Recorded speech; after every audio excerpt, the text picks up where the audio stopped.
Hello, and welcome back to Umineko. When last we left off, 6 dead bodies had been discovered. The murders have begun.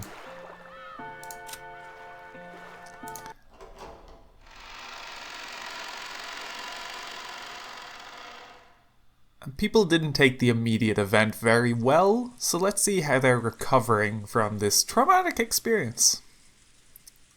All that could be heard was the sound of the rain, the voices from the kids' TV program Maria was watching, and the engrossed Maria's cackling voice. In other words, what greeted them as they returned dumbfounded from that horrible, bizarre scene was the voice of Maria as she rolled around laughing at the TV. Those who returned to the room didn't know how to explain to Maria that her mother was dead, and were trapped by a suffocating silence. At first, Maria returned their stares with a dubious look. But when she realized they weren't trying to blame her for anything, she ignored them, and again immersed herself in the TV program. The children wordlessly sat down heavily on the sofa. Their minds were probably blank from their state of shock. Everyone had already cried and mourned so much.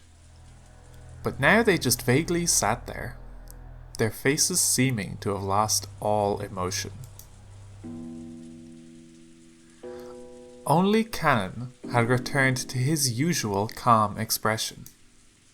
However, that probably didn't mean he'd been able to wipe out the shock. Nothing was reflected in his eyes as he stared into empty space.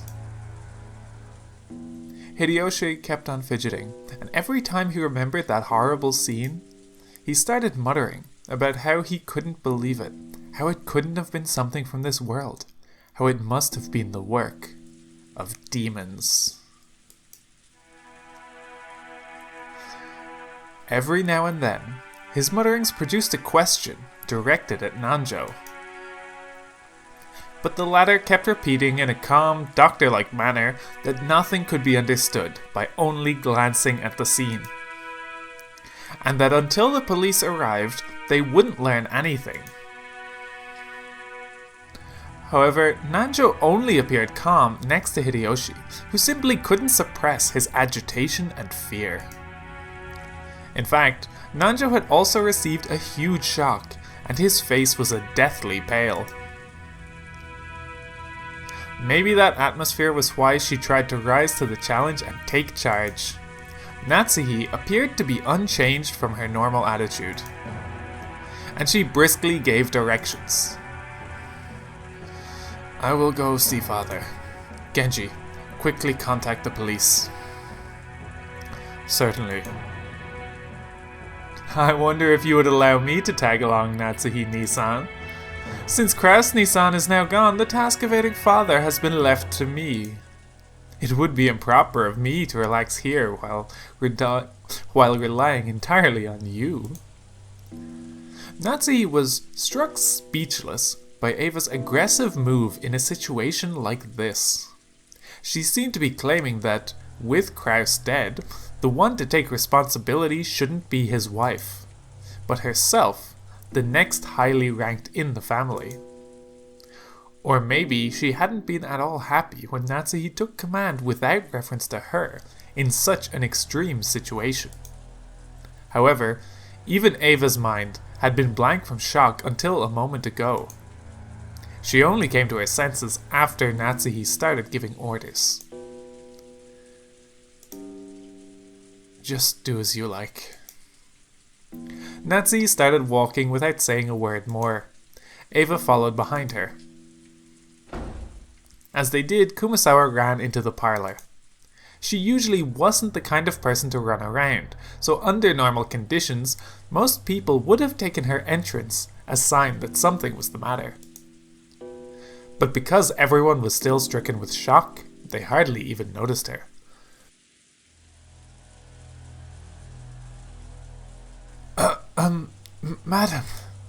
Madam. If you're looking for Natsuhi-Nisan, she went to see father. She'll probably be back soon." "What happened, Kumasawa-san?" You see, in the dining hall, there was blood! Blood! The ears of everyone in the parlor twitched. Everyone thought the same thing. I hope I misheard that. Any container can only hold so much, and no one here would be capable of handling yet another tragedy. So they all thought it. I hope I misheard that. What happened? In the dining hall? When I went to the dining hall to set up for breakfast. Oh, wow. The first one to start running was George. His harsh footsteps jogged Hideyoshi and Nanjo to their senses, and they chased after him. Battler and the others followed. They flew into the dining hall, one after another, but they didn't find any change that might have caused Kumasawa to go pale. To those who had viewed that gruesome scene in the storehouse, it was a bit of an anticlimax. However, Kumasawa, who had followed them, pointed it out. There really were some traces of blood remaining on the floor. Compared to that terrible scene, it wasn't very impressive. However, if you calmly thought about it, this definitely indicated the loss of a lot of blood. There's another puddle of blood over here. What in the world? It appears that a great deal of time has passed. It's probably safe to say they were killed here last night. It definitely looks that way. We were talking together in the dining hall until late into the night. After that, someone must have forced their way in.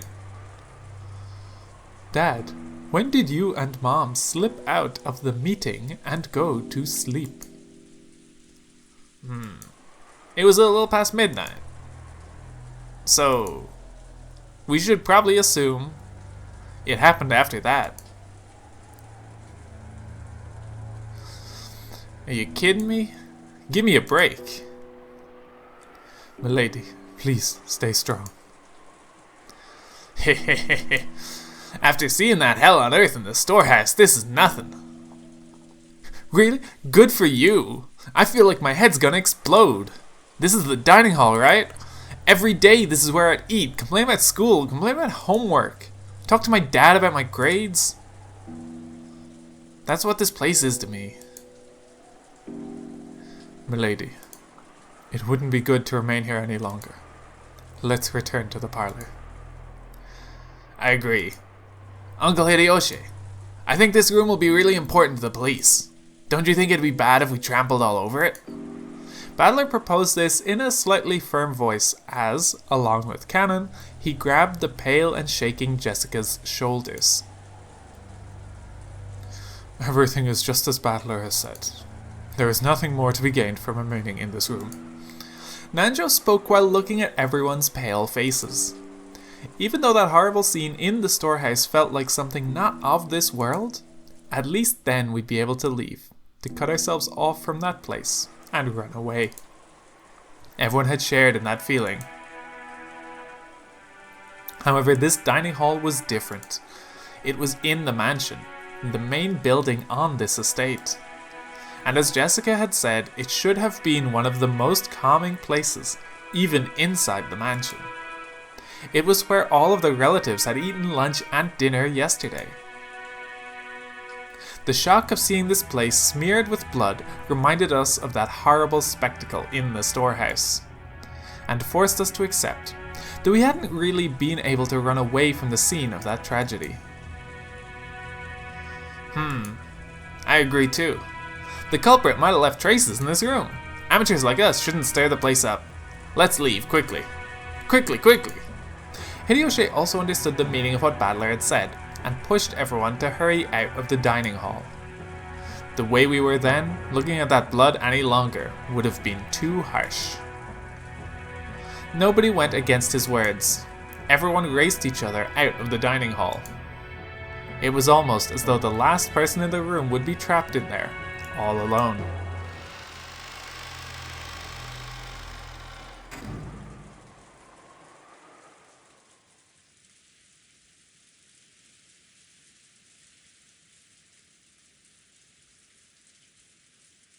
Once in the hallway, we lent a hand to Kumasawa, who was still trembling and leaning against the wall, and we all headed back to the parlor together.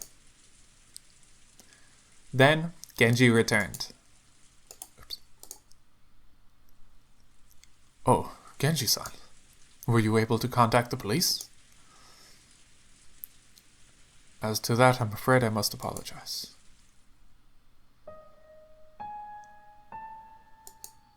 I don't know if it was a failure of the radio or something else that caused it, but... What the? So you couldn't contact the police? Both the phone and the radio failed? My apologies. A boat will be arriving on Monday morning, and I believe we'll be able to borrow their communications equipment.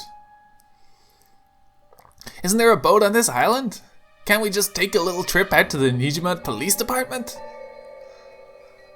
Hideyoshi-san, that would be impossible with this weather. At the very least, we can't do anything until the typhoon passes us by. Kraus-sama's boat is being repaired and is not on the island. Therefore, we must wait for the boat coming on Monday. How could this happen? 6 people are dead! The phones and radio aren't working and there's no boat! So, until the typhoon passes and the boat comes, in other words, until tomorrow morning, we're gonna be stuck here on this island, unable to contact the police, aren't we?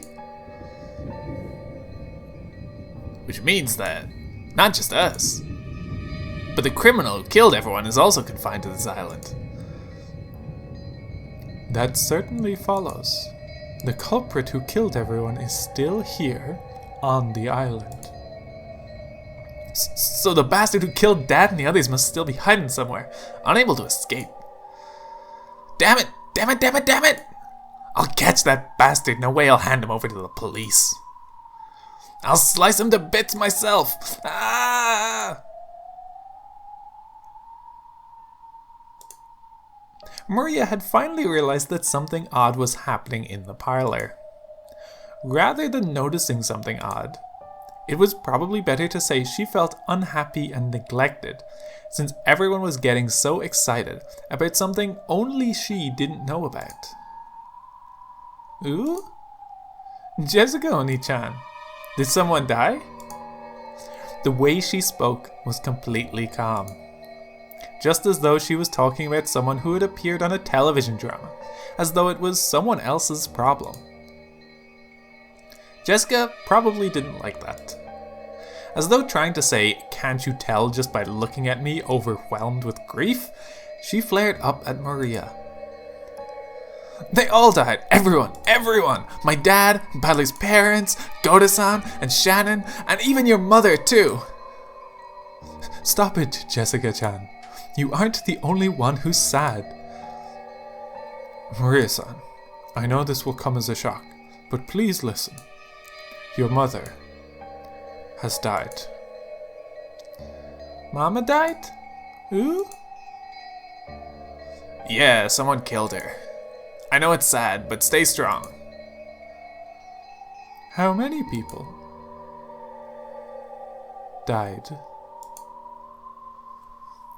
6 people! 6 people! Damn it! How could anyone do something so cruel? There's a limit to how cruel you can be if you're human. I don't know who it is, but the culprit isn't human. There's no way their blood is red.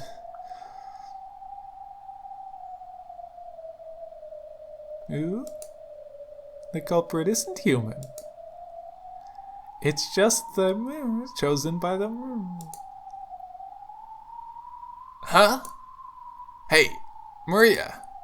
Did you just say something just now? Maria had just said something, but since the words were so remotely separated from the flow and context of the conversation, I couldn't understand them for a second. When I tried to ask her to repeat it again, I was shocked by the sudden sound of Aunt Natsuhi's loud voice coming from the entrance to the parlor. It looked like Aunt Natsuhi and Aunt Ava had returned from their trip to see grandfather. You can't contact them, even with the radio? If we can't use it at a time like this, why do we even have an emergency radio? My apologies. It was supposed to have a maintenance inspection every year. Wait, don't you have one of those boat signaling devices that makes a flashing light? Couldn't you use that to contact the next island? We do not have such equipment. My sincere apologies. Just then Kumasawa arrived, pushing a serving cart loaded with breakfast. Since there was no way we'd be able to eat in the dining hall, Hideyoshi had ordered her to take it to the parlor. Why are we eating breakfast here? Natsuhi-san, I'll tell you later. More importantly, Ava, how is father? Judging by the fact that he is not with you, it seems he will not leave his room, not even for a situation like this. He wasn't there. The room was empty. Oh. Another character update. Kinzo's profile is now grayed out. Shiromiya Kinzo disappeared from his study unnoticed. Kinzo's study has everything from a bed to a toilet to a bathtub, so it is extremely rare. So it is extremely rare for him to go outside. However, he does occasionally go out for a walk on a whim without telling anybody, and his disappearance invariably leads to a huge uproar throughout the house. He usually comes back as soon as he gets hungry. Usually.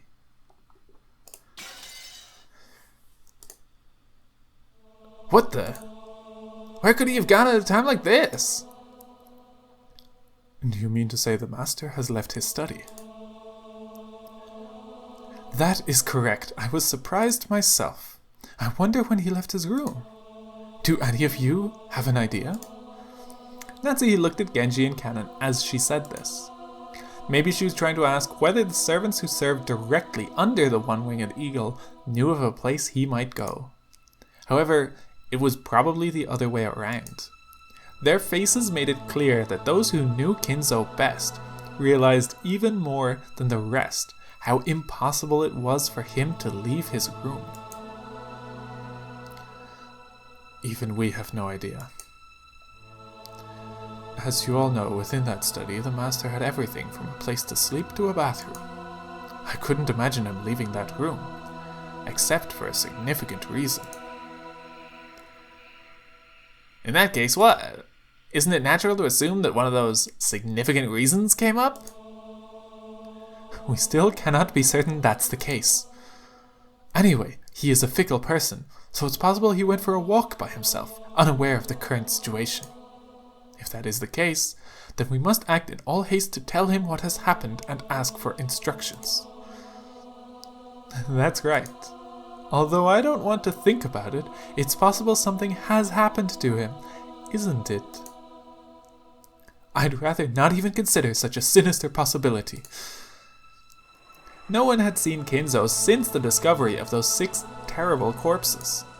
On top of that, the phones were broken. The radio wouldn't reach anyone, and there was no way to contact the police. Apparently, the typhoon would leave tomorrow, and a boat would come. But until then, no one could rely on anyone outside the island, nor could they escape the island. The tragedy had hit everyone so abruptly that they'd lost all their composure. Everyone felt a heavy silence. Everyone was impatient. Even though they needed to do something, they couldn't think of anything. So some of them held their heads in their arms, while others got irritated. Right now, no one could explain what was occurring on this island, Rakanjima.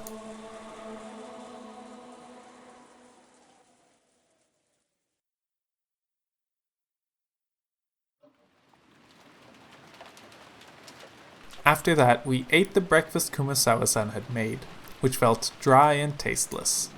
Of course, this was right after something like that had happened. No one felt particularly hungry. However, we understood logically that not eating would weaken our bodies. It would also be rude to Kumasawa-san, who had made the breakfast. Kumasawa-san had taken some unusual Western vegetables, ones that Goda-san had probably ordered for his ultra-elaborate meals, and cooked them in a Japanese style, which made them turn an unpleasant color. As to what Goda-san had been planning to cook with those ingredients, right then I couldn't even imagine it.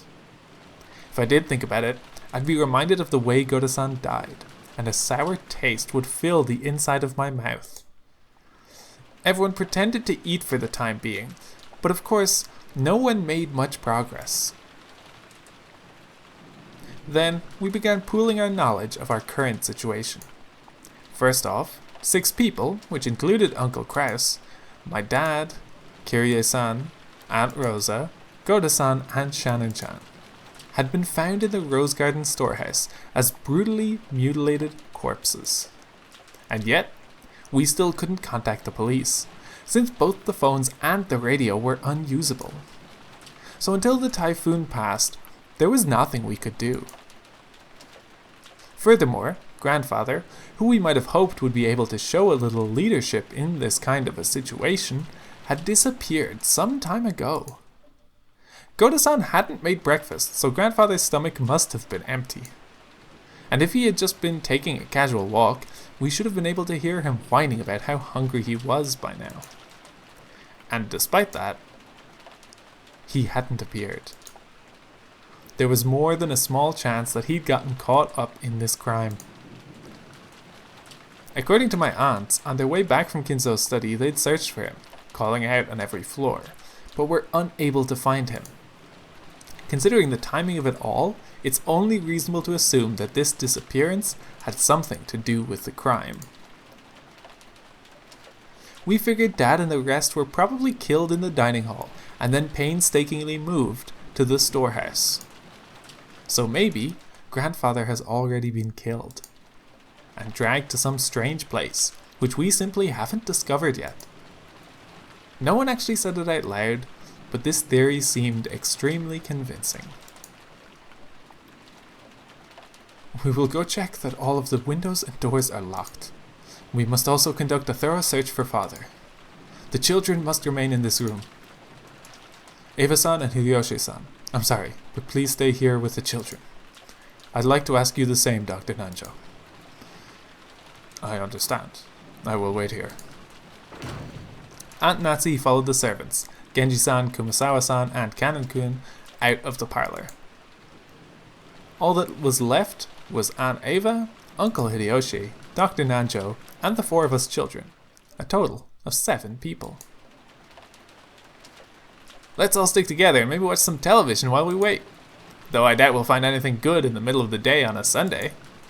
Uncle Hideyoshi started acting cheerfully, trying to brighten up this gloomy atmosphere. Ooh, good show, watch it, watch it. Ooh, ooh. Oh, really? You want to watch TV, Maria-chan? Then come on, watch with your uncle. Maria was the only one who joined in. Even though Maria had been told of her mother's death, she didn't show the slightest flicker in her emotions. Was it really normal for a 9-year-old girl like Maria to act so much like a very young child? Everyone else's mood failed to improve, and they each sank absent-mindedly into their sofas. Aniki, can I ask you something? What is it? Just now, in the storehouse, you said something about Shannon-chan and a ring. Did you give that to her? George Aniki didn't answer, but he hung his head and closed both of his eyes. There could be no clearer response. Quit it, Battler. Figure it out yourself. You're right. I shouldn't have asked. That's right. It was me. Last night, I proposed to her.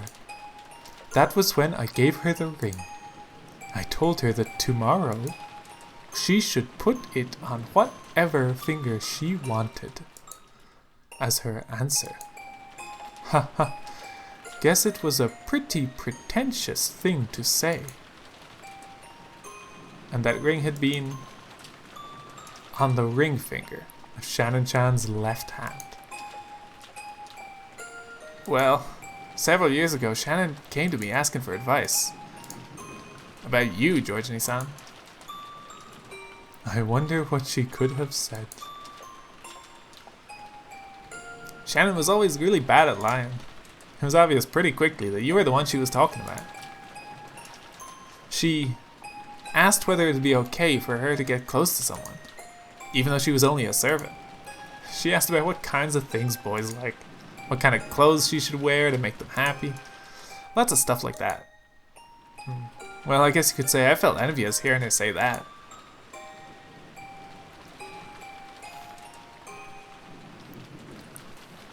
So then she was given an engagement ring, and it all ended right there.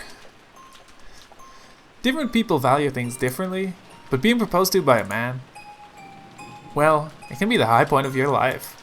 So I'm sure. Last night I'm sure Shannon was happy. From the bottom of her heart. Happier than she's ever been since the day of her birth.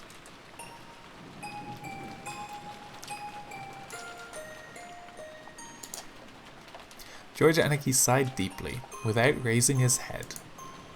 Or maybe tears had risen to his eyes.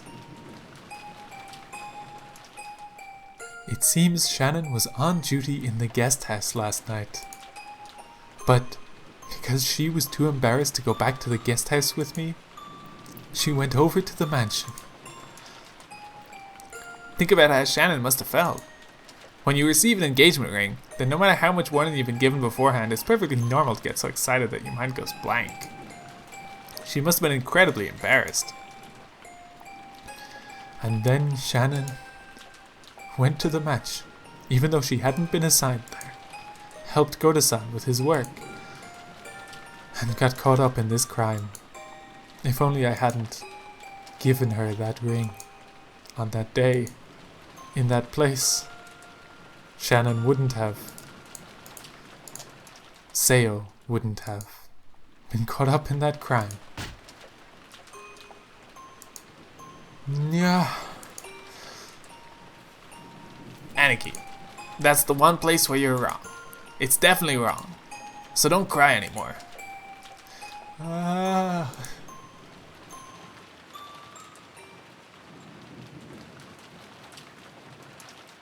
Battler-kun, let's leave him be. After Aunt Ava said that, I stopped talking to him. Misplaced words of comfort might actually do more harm than good. Jessica sat down next to Anarchy and put an arm around him. Maybe only Jessica, who had known about Anarchy and Shannon's love since the beginning, and who had even discussed that relationship with Shannon, could comfort Anarchy now. I went over to Aunt Ava and sat down in the opposite sofa. Battler-kun, you really are strong. It looks like you've kept a good hold on yourself. Well, look, the depth of love becomes the depth of the wound, right? After all, it's not like how that old bastard died has anything to do with me. I feel bad about Kirie-san, but, well, she wasn't actually my parent. My. If that's so, you certainly were crying a lot back then. Well, I did think at least that much crying was due as gratitude to the parent who raised me. Hehehe. The speed of that changeover and that dry tone must have come from Rudolph. That kid would always get violently happy, sad, and angry. But he'd always regain his cool immediately afterwards. It's nothing like that. I haven't really been able to get over the shock yet. I think the only difference between me and everyone else is the kinds of emotions it stirred in me. What do you mean? I've been acting much calmer than George Anarchy and Jessica. That wasn't because my sadness was any less intense, or because I'd already recovered. My sadness was simply getting replaced gradually with a different emotion. Rather than sad, I'd say I'm more pissed off. What bastard did this and where? It's kind of been eating at me that I didn't get a chance to smack him upside the face. That was what I really wanted to do. I couldn't forgive myself if I just sat there, overwhelmed with sadness and hugging my knees. Since the time Dad and the others were killed, this island has been covered by the typhoon. Which means the bastard responsible for all this is still somewhere on this island. Yes, that would seem to be the case. I wonder if they're hiding somewhere in that dark forest even now. I felt like I'd had a very similar conversation with Kyrie-san the night before. That's right. After the letter from the person claiming to be Beatrice appeared at the dinner table last night, we talked about whether or not a 19th person actually exists. Aunt Ava, do you think this murder has anything to do with the letter from Beatrice last night? Ah, that one. Well, I wonder.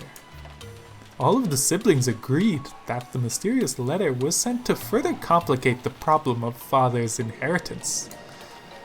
As to whether that and the case this morning are related, it's impossible to tell at this stage. Was that letter really given to Maria by some witch called Beatrice? How could it be? All of it was a farce devised by father, wasn't it? He made Shannon-chan or someone wear the dress from that portrait and trick Maria-chan, right? Isn't that just the kind of overly intricate prank father would pull? Last night, I talked with Kyrie-san about whether Beatrice actually exists. And Kyrie-san also said that Beatrice was probably one of the 18 of us. Isn't that obvious? There's no one else on this island besides us, right? Then there must be someone amongst us who's pretending to be Beatrice. There's no one else but us on this island. You think?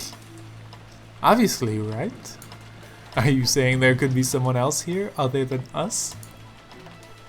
No one is on this island except us. There are only 18 people. So the one pretending to be Beatrice has to be one of those 18. Kyrie-san denied the existence of a 19th person by spinning the chessboard around.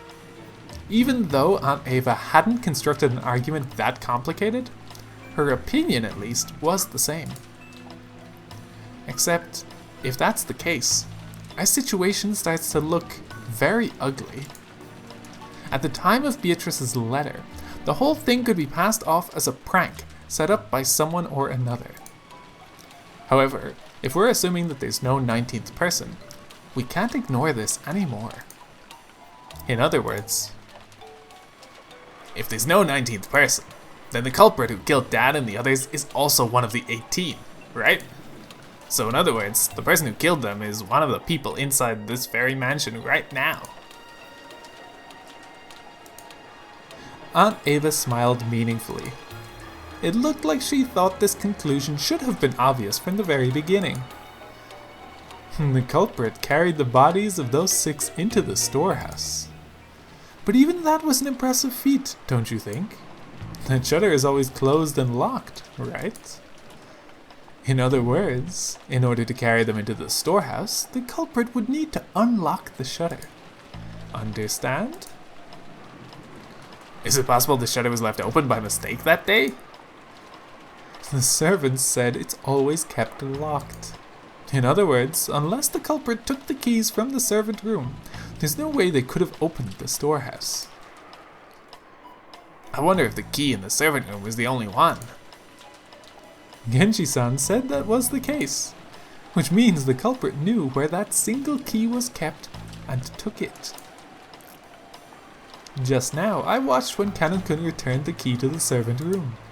The wall was packed with keys, and I don't think a novice would know where or what those keys went to. The culprit was miraculously able to find the storehouse key among all of those. Furthermore, even though the key didn't have a tag or anything sticking to it, they knew it was the key to the storehouse behind the rose garden. And that means they also knew where the storehouse was. I'll say it even clearer. The culprit knew the inside of the servant room well. Her argument was extremely plain and clear. If the bodies had been found thrown somewhere in the bushes of the rose garden, there wouldn't have been much to go on. However, if there was only one key to the storehouse in the servant room, and it was stored with such a large group of keys, a novice would not be able to tell them apart. This meant the culprit was someone who went into the servant room a lot and was familiar with the locations of the keys. The family members didn't normally go into the servant room, which means that one of the servants is the culprit? I'm sorry, but even I can't tell you any more than that. However, I'll tell you one thing. What's that? It's reasonable to think that the culprits, are multiple in number and fairly well armed. They'd have to be, wouldn't they? They had to assault the 4 in the dining hall and kill them, drag a total of 6 bodies all the way to the storehouse beyond the rose garden, and arrange for that disgusting makeup and the graffiti on the shutter. There's no way that a single culprit could carry out all of that on their own, right? It made sense. It made sense. It probably would have been possible for a single person with enough time, but it would take so incredibly long. It was probably safe to assume that a significant number of people were involved.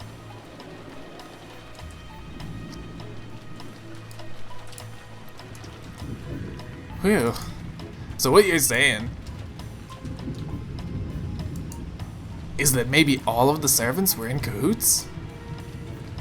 Please keep it quiet, okay? It wouldn't be right to voice mere speculation like this. And if it really is true, what would you do next? They might not let us leave here alive.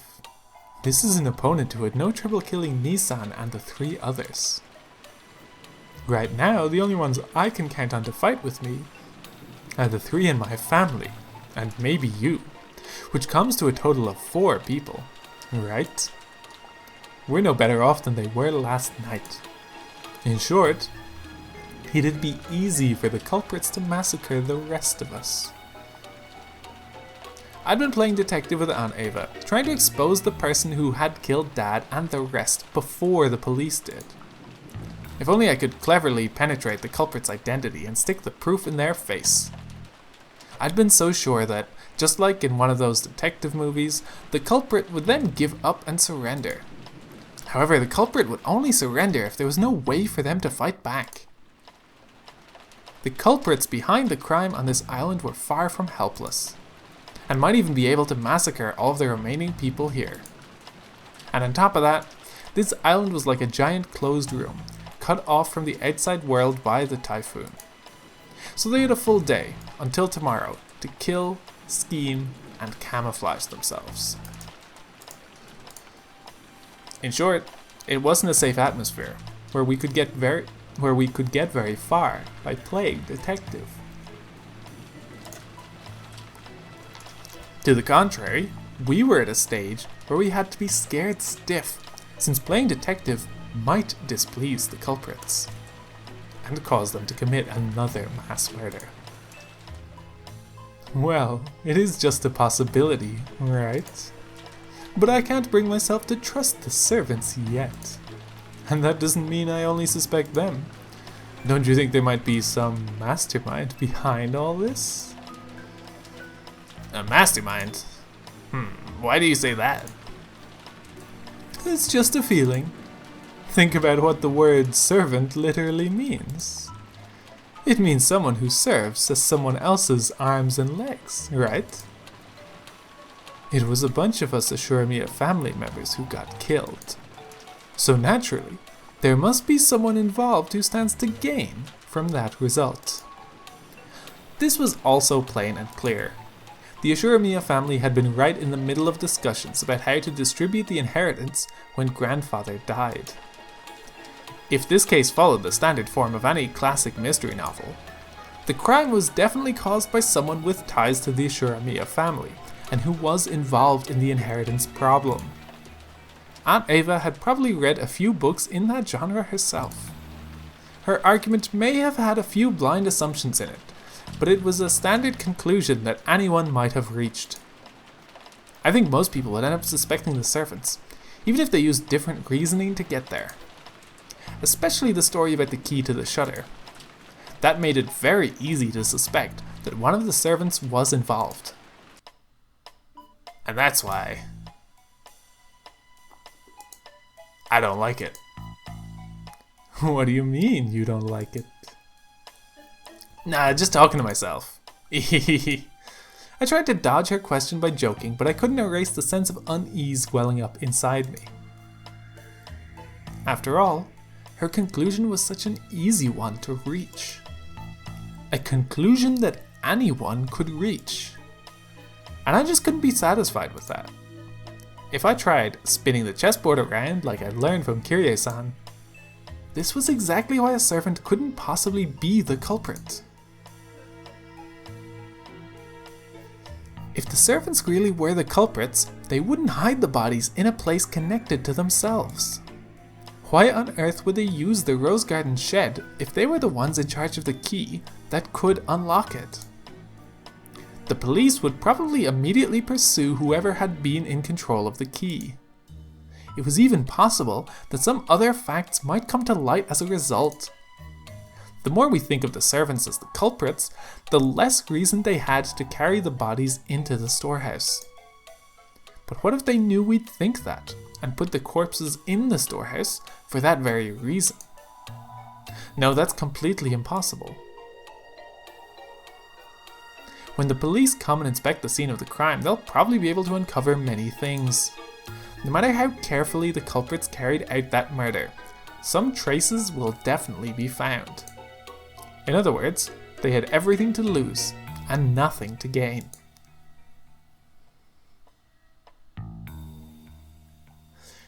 If you think about it this way and look at this murder game from the culprit's side, it's hard to imagine why they'd want to call attention to the corpses. Once the corpses were found, it could result in someone sending a report to the police, or it might make the remaining people more cautious, or it might make the survivors start to search for the culprit. None of these things would make life any easier for the culprit. It's just like the words of the main character's mother in a novel I read recently called Higurashi no Naku Koroni. Every story needs to have a beginning, a middle, and an end. Eliminating that beginning is essential for the perfect crime. Right now, we don't know where grandfather is. We don't know if he's already become a victim, or if he's one of the culprits. But this state of confusion must be beneficial to the killer.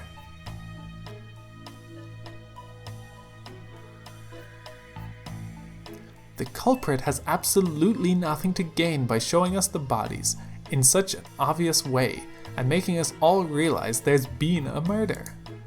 In fact, this is the perfect place to spin the chessboard around.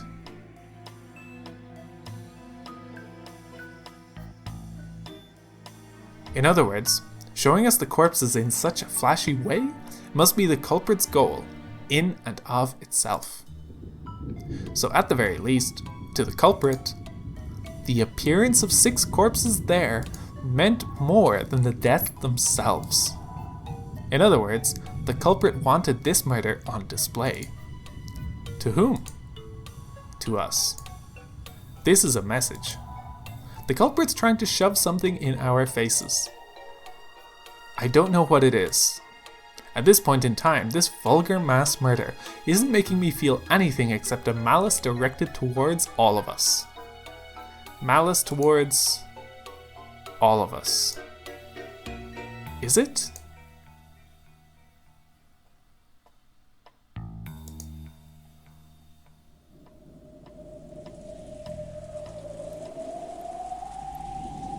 Each one of the survivors has some kind of connection to one of the 6 victims. Uncle Krause's death brought Jessica the grief of losing a family member. The deaths of Dad and Kyrie-san brought me sorrow, while Aunt Rose's death brought Maria sorrow. Goto-san's death probably shocked his fellow servants, and Shannon-chan's death brought grief both to George Aniki, who had proposed to her, and Kanon-kun, who had loved her like an older sister. Everyone now on this island has received an equal amount of sadness. Aunt Ava was sure that the servants were in cahoots. But then, how could you explain the deaths of Goto-san and Shannon-chan? At any rate, by this argument, The grief caused by the 6 deaths hit everyone but Aunt Ava and Uncle Hideyoshi. Even Aunt Ava, who had directed suspicion at the servants and acted as though she herself was beyond suspicion, could not be ruled out as a suspect. In the first place, she was able to argue that the servants were suspicious by focusing on the shutter's key. But if you look at it from a perspective of motive and who would gain, Aunt Ava's name rises to the top of the list.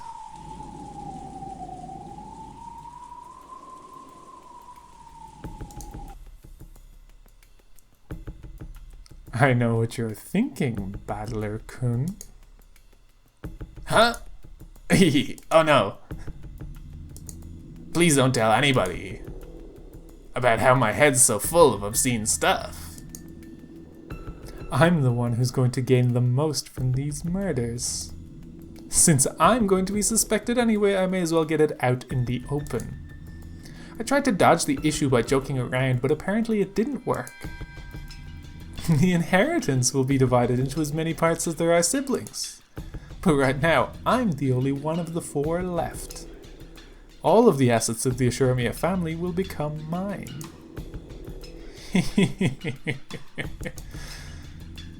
If Uncle Hideyoshi heard you, he'd say, "Could you give it a rest? It's not funny." I'm sorry. I was just fooling around since I'm going to be suspected anyway, no matter how much I try to smooth it over. That's why, from my point of view, this murder might have been designed to cast suspicion on me. Unfortunately, my alibi for last night is weak. Could you tell me a bit more about last night? As you know, the discussion between the siblings of how to slice up and eat the inheritance continued until late in the night. But I don't know how late it lasted. My husband and I had woken up early that morning. We were so sleepy, and a little past midnight they let us go. We then returned to the guest house and rested there. Can anyone other than Uncle Hideyoshi prove that?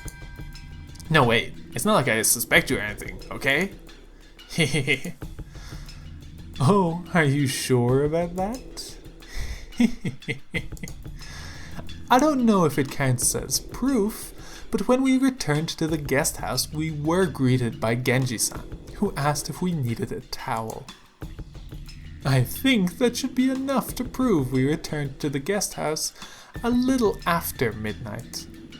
Though, if my theory was correct, the servants would all be in cahoots, and that wouldn't actually make for much of an alibi. Hey, you've got a point there. Guess that means I'm playing detective with the real culprit right now, huh? However, let me say this for my honor's sake. If I was after the inheritance, I'd never commit such a bizarre set of murders. After all, if I just wanted to make them forfeit their rights to the inheritance, it wouldn't matter to me how they died. It'd be much smarter of me to try and make their deaths look like accidents. Especially if you're assuming I laid out some careful plan that involved even the servants. You've got a point there. If you're killing someone for personal gain, you definitely shouldn't make it look like a murder. Exactly. That's why I'm in such a blue mood.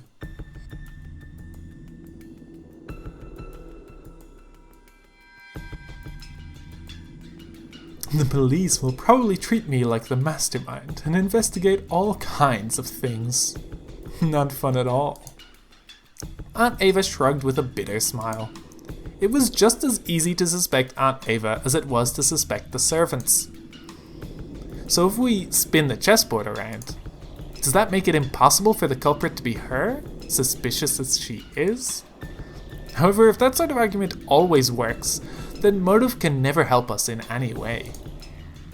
No, that can't be right. Knowing the motive must give us powerful clues towards knowing the culprit. That's why murderers from all time periods disguise crimes in complicated ways, cleverly preventing their motives from being discovered. I don't get it. I just don't get it. Every time I spin the chessboard around, it keeps flipping from front to back and back to front. And my thoughts bring me closer to the truth? Or are they...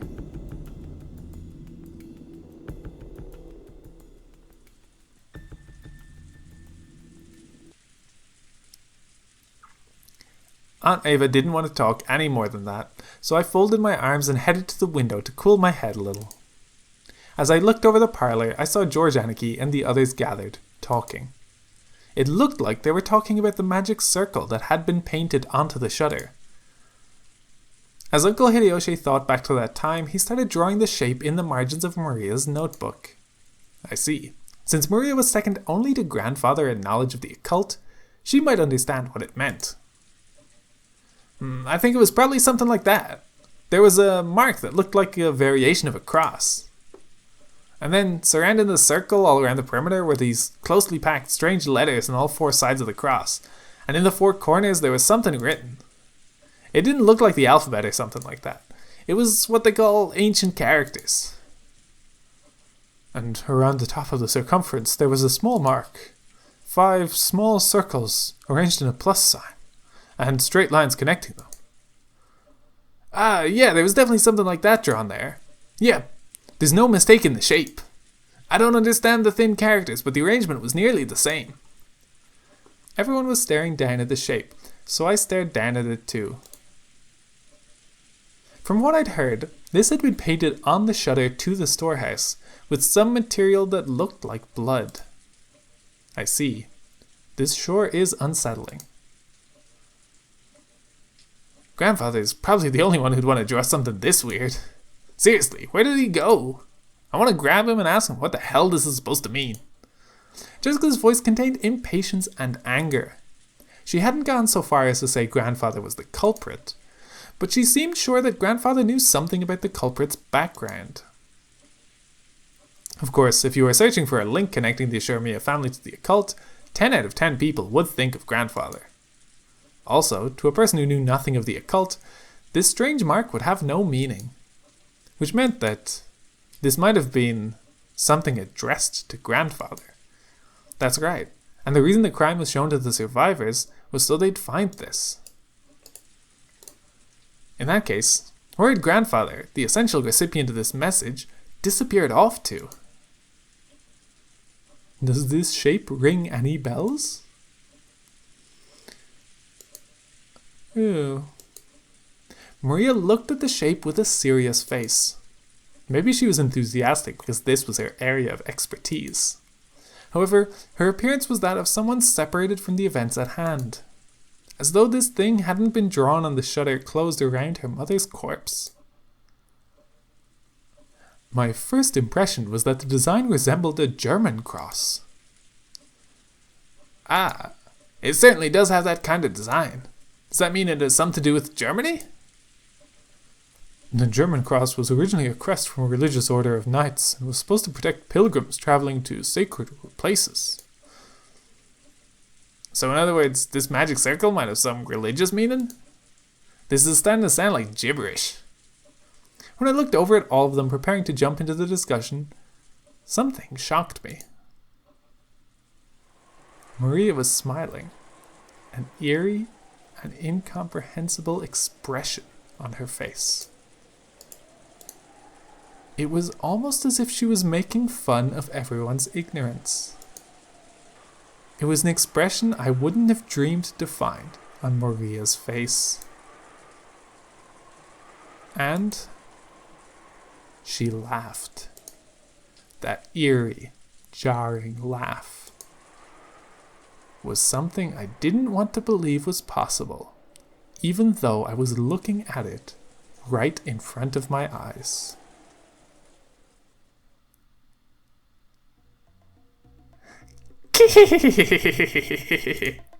You people aren't even close. Can't you tell just by looking? While everyone was busy being scared out of their wits, Maria kept on cackling happily by herself. After a while, that laugh was suddenly and abruptly cut off, but her expression still looked like it belonged to someone completely different from Maria. This is the 7th magical circle of the sun. The characters are written in Hebrew. Give it here. Sure. Maria stole the writing materials from the stunned Hideyoshi's hand. She then started drawing another magic circle with a rustle, right next to the one Hideyoshi had drawn. See? It looks sort of like this, right? Yes, it was. Maria, incredible. You really do know a lot. Jessica tried to smooth things over by praising Maria. Maybe she wanted to confirm that this was still the Maria we all knew so well. But Maria didn't answer her in any way in particular. Maria began swiftly writing unfamiliar characters in the corners of the shape. When Uncle Hideyoshi and Dr. Nanjo saw them, their eyes immediately began to open wide. Written on the top and bottom and left and right are the names of the angels who preside over wind, fire, earth, and water. Chasan, Arel, Forlak, and Taliahat. And in the 4 corners are the names of the 4 great kings, Ariel, Seraph, Tharshish, and Cherub. Is that what you saw? Even if they hadn't been able to correctly write what they'd seen, when they were once again shown something identical, it wasn't difficult for them to realize the two were the same. When Maria asked them whether it matched, Uncle Hideyoshi and Dr. Nanjo nodded, over and over again. There's no mistake, that's it. I'm sure there were characters that looked like that. How were you able to write something like that? There were also characters written around the circumference. I know. Like this, right? Maria quickly began to surround the circumference with more Hebrew writing. It's from Psalms of the Old Testament, the 16th and 17th verses of the 116th Psalm. You must have at least read the Bible, right? Acting as though knowing this was only common sense, Maria laughed. For a while, everyone, including me, was at a loss for words. A little later, George Anarchy returned to his senses and slowly managed to speak. That's incredible. I'm surprised. So, what meaning does this magic circle have? It's a magic circle to borrow the power of the sun. He who wears it as a talisman drawn in gold shall be able to break free from the bonds of any prison and receive the power to gain freedom. To break free from bonds and gain freedom? It sounds deep. The word bonds is not limited in its interpretation to some kind of physical object. Therefore, it does not only hold meaning for people locked up in an actual jail. It can also refer to the release from mental bonds, such as ties of obligation and inescapable fate. Ties of obligation and inescapable fate, you say? That's also pretty deep. But I really don't understand. What does this have to do with those 6 bodies? Far from being released, they were killed and stuffed in a storehouse, weren't they? It's not like the magic circle was drawn for their sakes. The 6 of them were there for the sake of the magic circle. It is truly pitiable.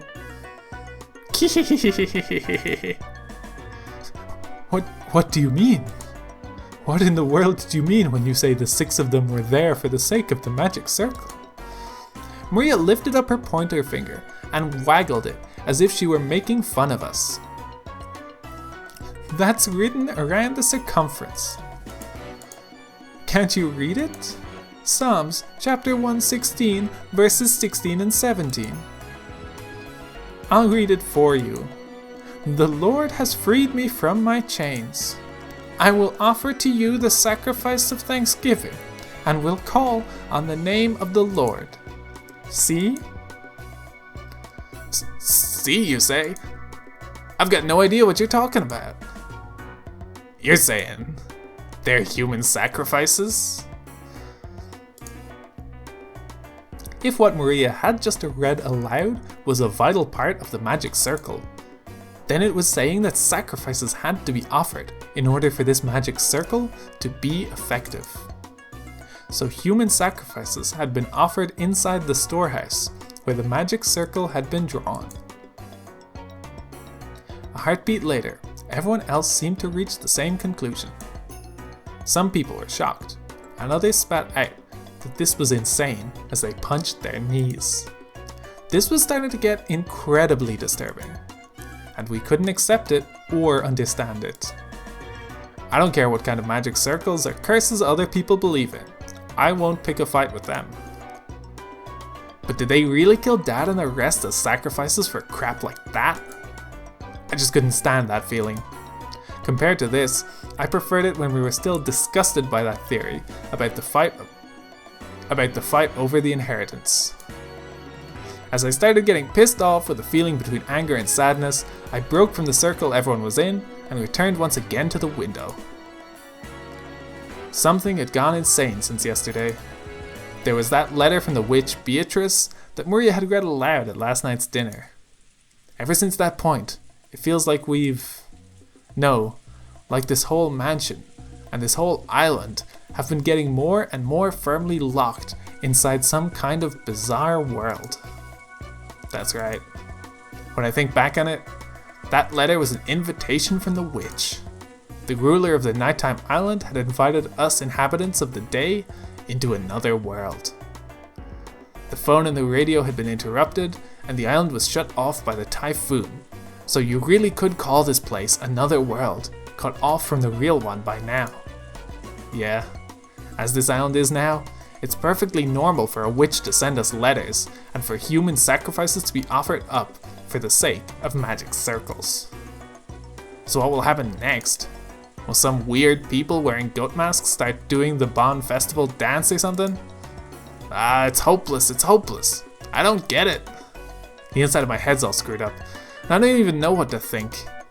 Anger, sadness, the opposing emotions all swirled up together, and they started to suck me in. Unable to resist, I could do nothing but cover my eyes with my hands and trust to my mind and body as I started getting sucked in.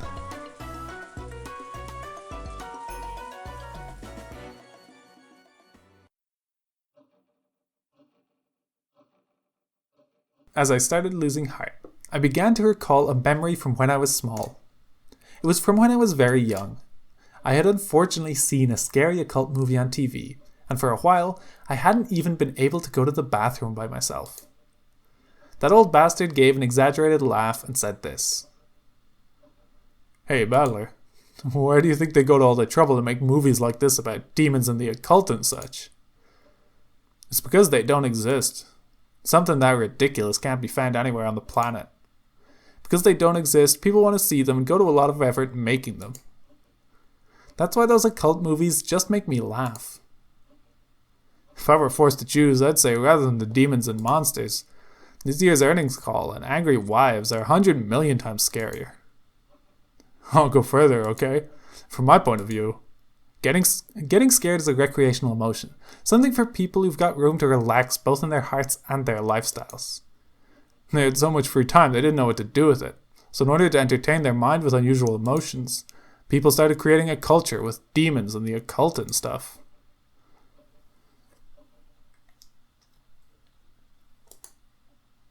Seriously, why have I been acting so damn thick-headed? I was totally taken in. Don't try to mess with me. This is the human world. I don't give a damn about witches, demons, magic circles, and sacrifices. The human who killed Dad and everyone else is still on this island. That's all there is to it, right? The next person who started speaking to my heart was Kirie-san.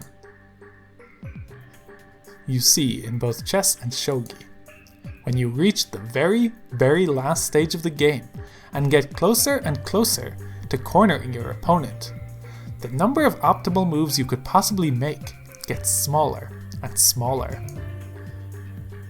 Therefore, if you're backing someone against the wall, or if someone's doing the same thing to you, both players' moves become infinitely easier to read. In other words, when you are completely cornered and you think you have no moves left, that is the moment when it's easiest to read your opponent. However, when a person is forced into a defensive position, they can't help but lose their ability to think clearly, so they aren't able to get their minds around their opponent's moves. That's when you spin the chessboard around. With all my strength, I slapped my face with both hands. Now my eyes were truly open. When you don't understand anything, and you're completely cornered, just like I am now, isn't that the perfect time to spin the chessboard around? While on the defensive, we can't even guess at the culprit's scheme. If we spin it around and look at it that way, just what might we see? First off, at the time the culprit committed the murders, they knew the island was being cut off by the typhoon. Therefore, they should have understood that even if they carried out the murders, they wouldn't be able to get away early the next morning. In short, the culprit had begun without securing a way to escape. Furthermore, that bastard tossed the corpses in the storehouse, then was even kind enough to say, "Here they are," with that weird bit of graffiti. In other words, since we'd probably find the corpses sooner or later, they wanted to show them to us. If we'd all been dim and hadn't noticed the storage shed, the culprit's goal would not have been achieved, would it? Heh, if you think about it this way, that bastard of a culprit, since this morning they must have been watching our every move with bated breath. After all, if we hadn't been so kind as to discover what was in the storehouse, all of that hard work and preparation they did last night would have just gone poof. What did the culprit want to make us feel by showing us the corpses in the storehouse? All 6 of the bodies had their faces noticeably destroyed. Was it a grudge? A warning? The defacement of the bodies had occurred after death, so it hadn't been the means by which the culprit had killed. It didn't mean anything to those who had been killed. It did have a meaning to those who found the bodies. The culprit wanted to make it appear they had been killed so brutally. Ha! After thinking this way, I really want to tell that bastard stop taking me so lightly. Who'd just dance to that tune? If you're told, please be scared, you can't really say, really? You can't just say, really? Sure thing. When someone tells me the great Ashuramia battler, the entrance is right here, I'm the kind of guy who'll start wanting to sneak in through the window. The next thing that had me concerned was that so-called magic circle on the shutter. As Maria, who had shown that her knowledge of the occult rivaled grandfather's, had recognized, that magic circle was genuine. They must have drawn that thing in pitch black darkness, taking a lot of time and holding an umbrella in one hand. Isn't that amount of hard work and perfectionism impressive? What purpose would have been worth all that effort? If we were looking for a fan of the occult in this mansion, most likely, all of us would naturally suspect grandfather. Did they want to make us think that grandfather was involved? But if that's all they wanted, they could have just drawn any old scribble that looked like a magic circle. It wasn't like any of us amateurs would be able to tell the difference between genuine and fake. However, this magic circle was genuine, and furthermore, it had even been written in Hebrew. So this magic circle had a message. That could only be understood by someone with knowledge of the occult. A message is a form of communication. By sending it, they were hoping for a reaction. A reaction? For some reason, we couldn't find grandfather now. I don't know how grandfather might have spotted the magic circle on the shutter, but did he choose to hide himself in reaction to that? No. Was it a trap to make us suspect that grandfather had participated? You could read it either way. Damn, that's annoying. What kind of reaction was the culprit hoping to get out of us by putting this on this occult show? Somehow, that felt like the culprit's weak point. The letter from Beatrice that Maria had read aloud during last night's dinner sprang back into my mind. This was a freak who'd asked us to enjoy a battle of wits. Isn't that interesting? This is a battle of wits between us and the witch. Will we be sucked up by her occult game first? Or will we pull off her fake shin first? There's a whole day until the typhoon passes. Why not enjoy ourselves?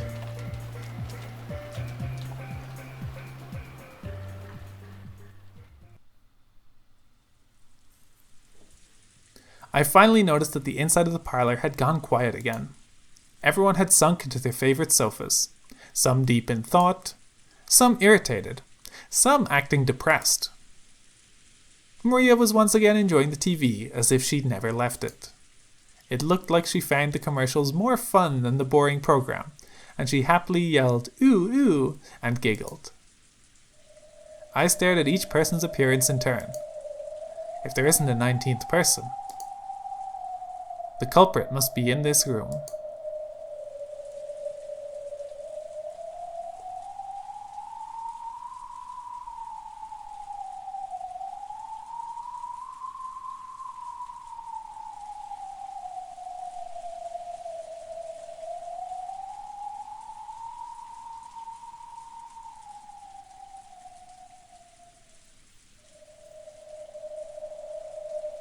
Right now, Aunt Natsy's searching the mansion with the servants, right? Then we shouldn't say, in this room. In this mansion is where the culprit has to be. After all, it's possible Aunt Natsy was behind this. And we still can't deny that one of the servants might be the killer. Anyone could be guilty. Still, Aunt Natsy and the rest sure are taking their time.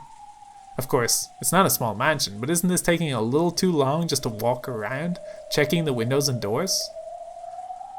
Just as I was thinking this, Aunt Natsy and the rest returned. Not one of them was missing. But our relief was short-lived. Everyone looked at Aunt Natsy in shock.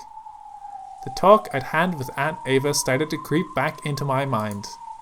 The possibility that the culprits had enough in numbers or weapons to kill all of those 6 at once. Forgive me if I startled you. I brought this to be prepared for the worst. After all, that thing in Aunt Natsy's hand was a rifle. At a glance, its silhouette looked a lot like a hunting gun, but it was unusually short and kinda looked like a kid-sized weapon. However, it had a weightiness to it that made it clear it was no kid's toy. That gun is Kinzo-san's, isn't it? Did you know about it? That's right. I remembered it was in Father's old collection and I managed to find it. Whoa! Awesome! Natsy-san, is that thing real? Yes, it's real. It can fire live ammunition. Long ago, Father used it to scare away wild birds. Ah, that takes me back. Where did you find that thing? No matter how much I asked him to let me touch it, he never let me lay even one finger on it. Oh, Grandfather had one of these? I didn't know that. Long ago, Grandfather was really addicted to cowboy films. That generation really liked this kind of rifle. Is that a Winchester? But I've never seen one that short before. Ah, I remember. It's that gun. That really takes me back. That's the one Steve McQueen fired off in Wanted, Alive or Dead. Father sure has good taste. It is an item the master ordered specially from America, long ago. As you can see, it is a working gun, so please don't tell anyone about this. He was quite fond of it right after he managed to acquire it. It seems the workings that ejected the cartridges were more interesting to him than shooting it, and he played around with it back in the forest all the time. Ho ho ho ho. Still, it's rather disturbing. Are you sure you should be dragging this out? This is to prepare for the worst. There was probably more than one offender involved. Furthermore, those horrible people killed 6 of us, including my husband. I have a responsibility to protect everyone up until tomorrow, in my husband's place. As Natsy-san said this, she slumped down into one of the sofas and took a deep breath. She had been trying to find Grandfather, as well as check the doors and windows. Since Grandfather wasn't with her, she probably still didn't know where he was. I carefully checked all the doors and windows throughout the mansion. However, we must be prepared for anything. Everyone, I think it would be best if we all remained here. Oh, good point. If everyone's gathered here, then we can all feel more secure by keeping an eye on each other.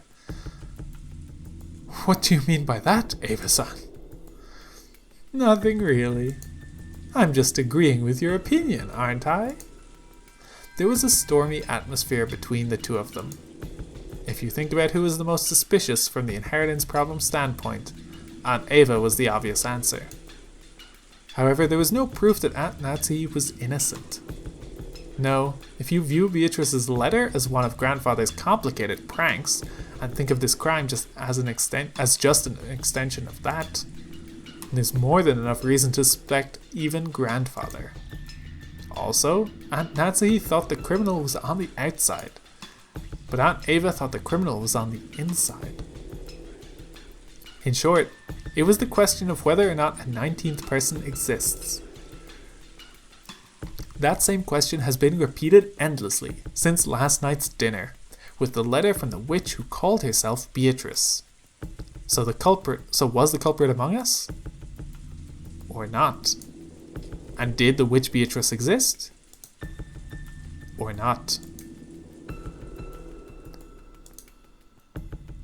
If you assume that something as stupid as a witch can't exist, you're basically saying that one of these relatives here, who share a common bloodline, is the culprit. If that was too unpleasant, it'd be much more comfortable to simply accept the fairy tale-like character of the witch.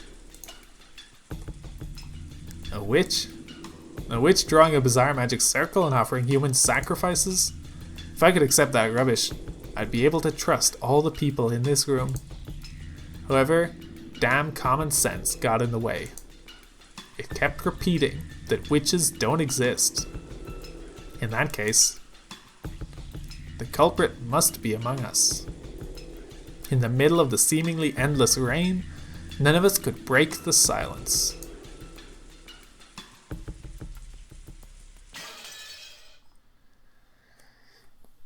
Oh, that's a long stretch. We're now on 1 p.m. of this day. So I will leave it there. A lot of unpacking of the crime thus far. It's surprising how quick they start to recap a little bit exactly what the events you've experienced are. But